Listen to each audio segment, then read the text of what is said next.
AP CM చంద్రబాబుకు తెలంగాణ మంత్రి పొన్నం ప్రభాకర్ బహిరంగ లేఖ రాశారు. రాష్ట్ర విభజనపై అనుచిత వ్యాఖ్యలు చేయడం ఎవరికీ మంచిది కాదని మంత్రి పొన్నం అన్నారు.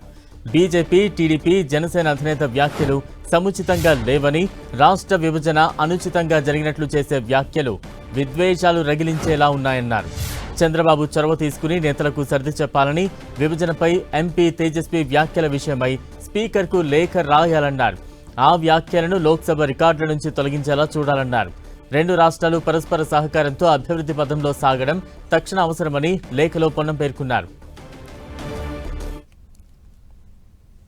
ఇటీవల జరిగిన అనేక పరిణామాలు విభజనను అవమానపరిచే విధంగా జరుగుతున్నటువంటి వ్యాఖ్యల్లో మీరు మరి కూటమి రాజకీయ నాయకులుగా భారతీయ జనతా పార్టీ నాయకత్వం మీద ఒత్తిడి తెచ్చి భారత్ పాకిస్తాన్లతో పోల్చినటువంటి వ్యాఖ్యల రికార్డు నుంచి తొలగించి మరి ఇటువంటి సహృద్భావ వాతావరణం చెడిపోకుండా చూడాలని కోరుతాను. ఎందుకంటే విభజన అనేటువంటి ప్రజల ఆకాంక్షలకు అనుగుణంగా జరిగిన సందర్భంలో మరి గతంలో భారతీయ జనతా పార్టీ కూడా ఒక ఓటు రెండు రాష్ట్రాలని కాకినాడలోనే తీర్మానం చేసింది.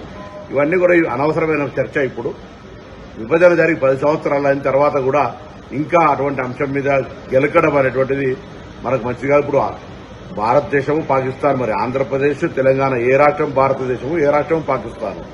ఆ విధంగా వ్యాఖ్యలు చేయడం వల్ల ఈ రెండు రాష్ట్రాల ప్రజలకు మంచిది కాదు. కాబట్టి పెద్దలు, సీనియర్ నాయకులు, మీరు ప్రస్తుత భారత ప్రధానమంత్రి గారి కంటే పెద్ద సీనియర్ గా ఉన్నటువంటి మీరు తప్పకుండా ఈ అటువంటి వ్యాఖ్యల వల్ల రెండు రాష్ట్రాల ప్రజలకు, రెండు రాష్ట్రాల మధ్య సంబంధాలకు ఇబ్బంది కలగకుండా ఉండే విధంగా ఆ వ్యాఖ్యల్ని పార్లమెంట్ రికార్డులను తొలగించే విధంగా చొరవ తీసుకోవాలని నేను గౌరవ ముఖ్యమంత్రిగా మీకు కోరుతా ఉన్నాను.